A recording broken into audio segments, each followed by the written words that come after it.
our realtor, Joe Austin, and he will be able to kind of cover some additional information with the home buying process. But like I said, go ahead and continue to put those questions in the chat, and we'll make sure to get to them. All right. Hello, everyone.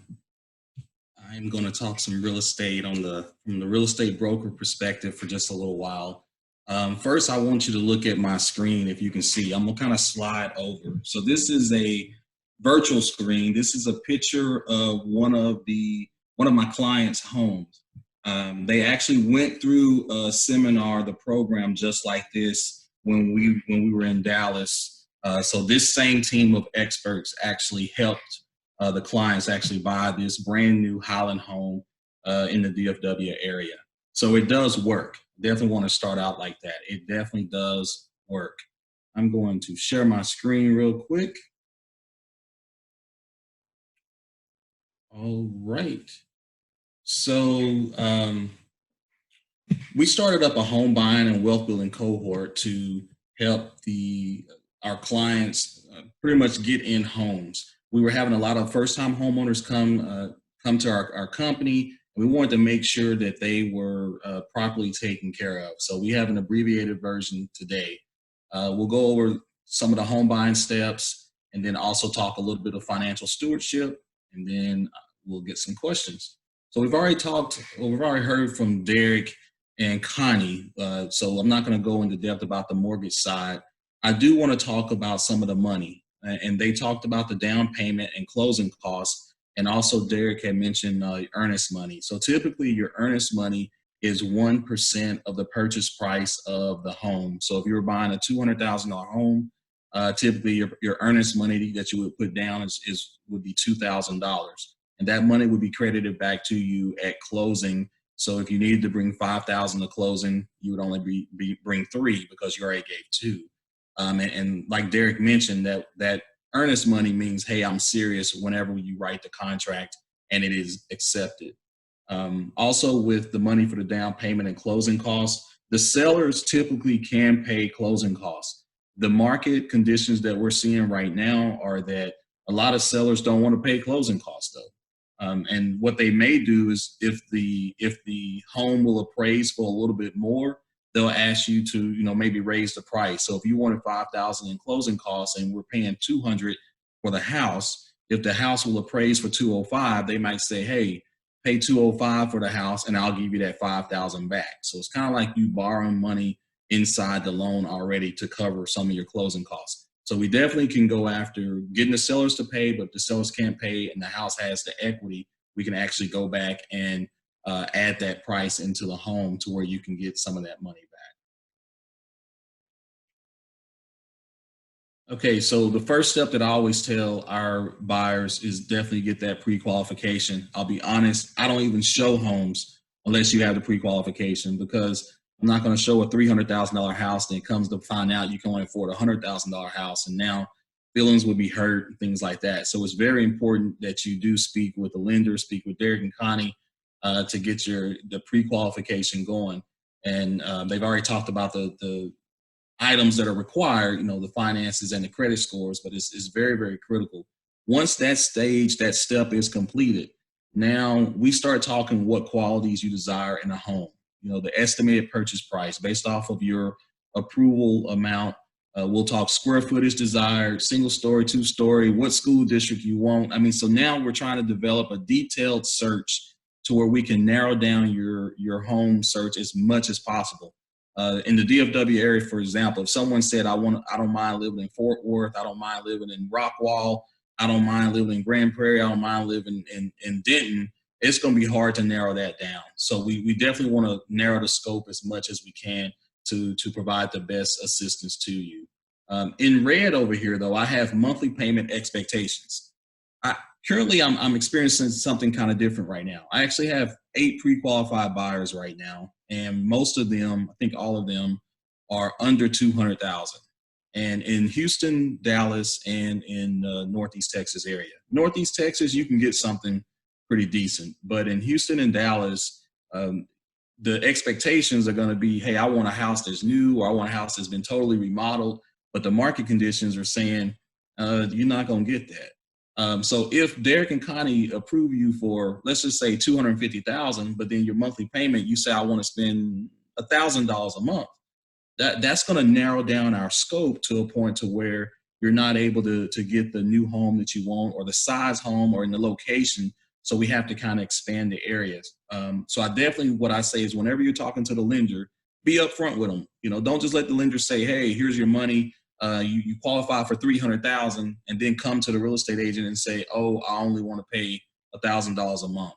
Have that upfront conversation with your lender, to where they can still pre-qualify you for the higher amount, but then they can also still work with you to make sure the best loan product is working for you, and even advise on with the real estate agent what areas you need to kind of look to maybe minimize your taxes, or maybe you need to put more money down, but just have a good strategy. After we get all that going, hey, we're going to go and look at your houses. We're going to email houses to you, let you select your favorite houses. We are going to tell you to do your homework, though, because we're going to research and do what we call the CMA, or comparative market analysis, to make sure that the house that you're buying is actually worth what it's supposed to be compared to the houses that have sold. That's a very critical step that sometimes some real estate agents kind of miss out on. But after we do all that, we find the right house, the right location, your dream house. Now we go and we write that contract. And once that contract is fully executed, meaning it's signed by you and signed by the seller, now we turn that into the mortgage officer. We get the home inspection done, even if it's a brand new home. A lot of people think it's a brand new home, I don't have to do that. Even if it's a brand new home, we recommend it, because all of these homes are built by man. So there's going to be something that we're going to be able to find that we want the builder to even fix. After we get the inspection done, as Derek mentioned, the lender will order the appraisal, which determines the value of the home.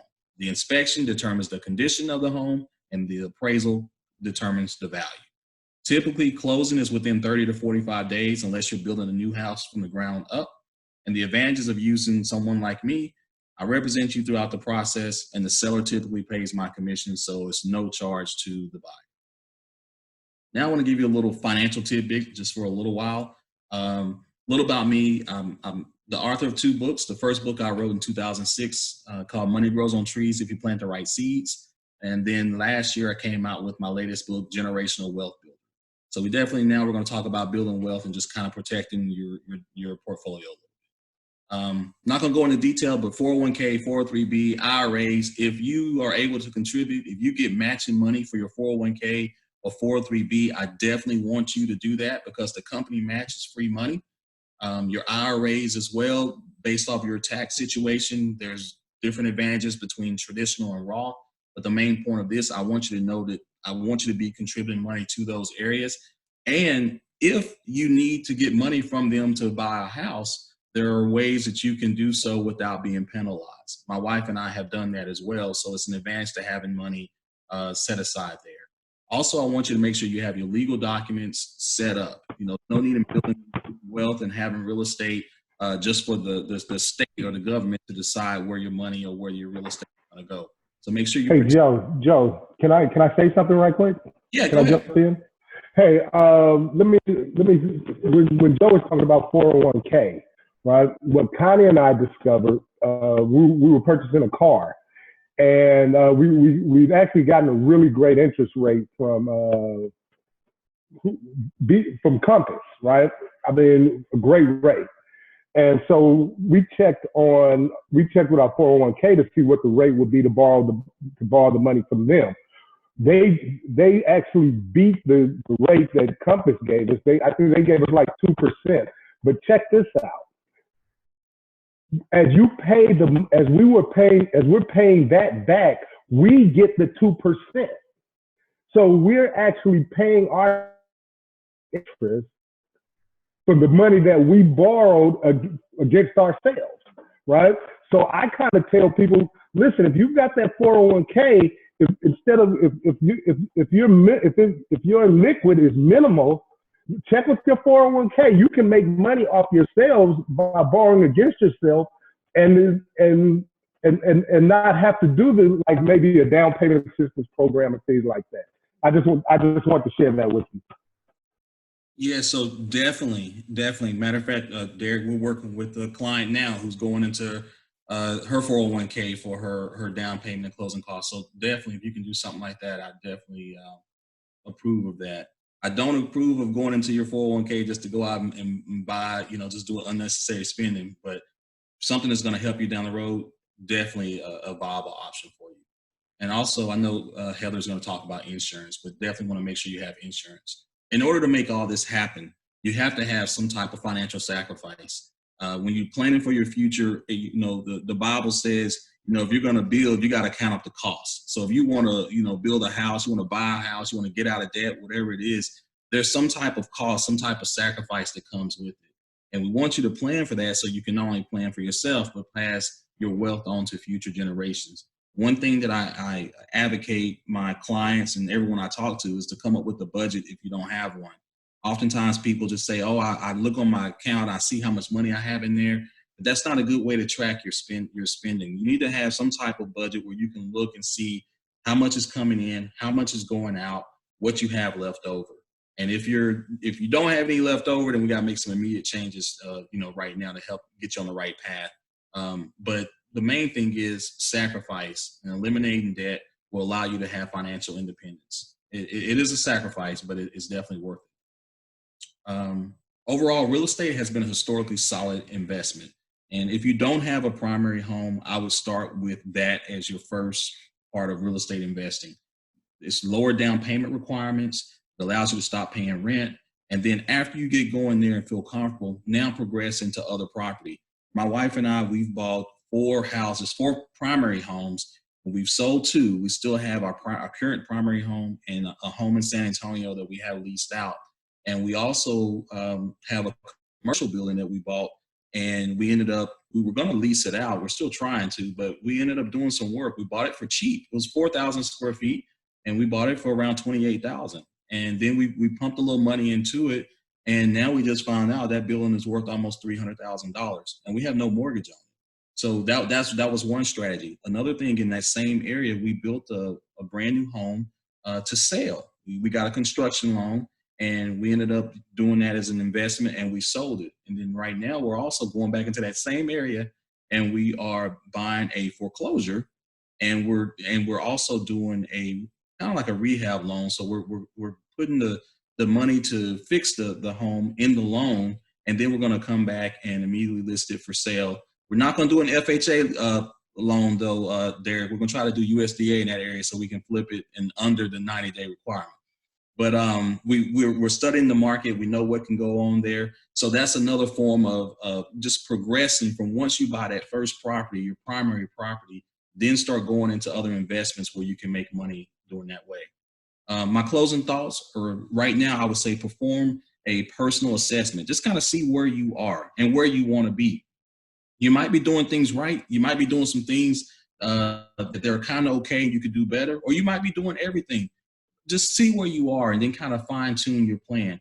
Make sure you are disciplined, especially during this time. I'm telling people there are 2 different types of people right now during this COVID-19 experience that we're going on. One is the investor side. The investor side is the person that still has their job or money coming in. They can take advantage of some of the investment opportunities, either in real estate or the stock market. The other one is survival mode. If you're in survival mode, I want you to survive right now. We can always come back and get you a home later on. But just know where you're at and still try to eliminate debt, make all your payments, live within your means, definitely. And for those that are on the call, one thing that we do, those that are in Texas, I know some might not be, but those that are in Texas, since we're licensed in Texas, if you use our services, what we do is we offer what we call an emergency fund scholarship of $1,000 to our clients once they buy their home. And the reason why we do that is because according to statistics, about 70% of Americans don't even have $1,000 in their savings account for an emergency. So any client of ours, we want to make sure you're not in that 70%. So that's something that we do for our clients. Trust the process. We'll get you home. This is Marcus and Casey Wilson. They attended this very program, and during that time, I think it was our Paint Your Way to Home Ownership. And so they had painted their credit scores and painted the house that they wanted. And this is the end result of, it was a lot of tears there, a lot of crying. I think Derek and Connie was there. My wife was there. And I mean, they were just a beautiful couple. And this is why we do what we do right here. I love helping people. I know this team loves helping people. And at the end result, we want to see smiles on everyone's face. And here's my contact information. If anybody has any questions, definitely hit me up on my cell phone. Feel free, call, text, and my email is there as well. And if you're interested in the book, books are available on my website and also on Amazon. I know a lot of people use Amazon Prime, so it might be a little bit cheaper there. And then on social media, feel free to follow me on IG. I'm flying.broker, and Facebook is Austin Luxury Realty Services. And the reason it's flying.broker is I am a pilot. I have a pilot's license, so I trying to mix the flying with the real estate. I think I have about 4 minutes left. I try to always give people the change back. So if anyone has any questions or anything, now's the time to definitely let me know.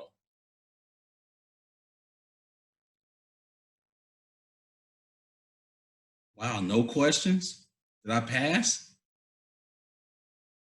Oh, I'm looking over here now. Do you work in the Houston area? Yes. Actually, I live near the Woodlands. I work, I'm in the Houston MLS, so I definitely primarily do that. I also have clients in the Dallas area because we used to live in Rockwall, so I still go there. And also my hometown is Dangerfield, Texas, over by Longview, the Arklatex, an hour from Shreveport and an hour from Texarkana. So I still do that as well. Sell me in Pearland, yes. Matter of fact, I got some people from our church that bought down in Rocheron. So definitely, we need to definitely hook up.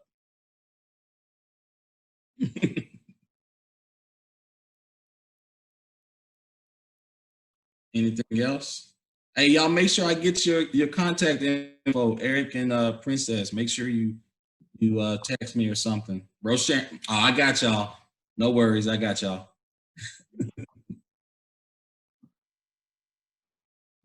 Are there any other questions before we move on? Next will be, who's next? Oh, Heather Jefferson will be next. But before we move on, are there any additional questions for Joe Austin II?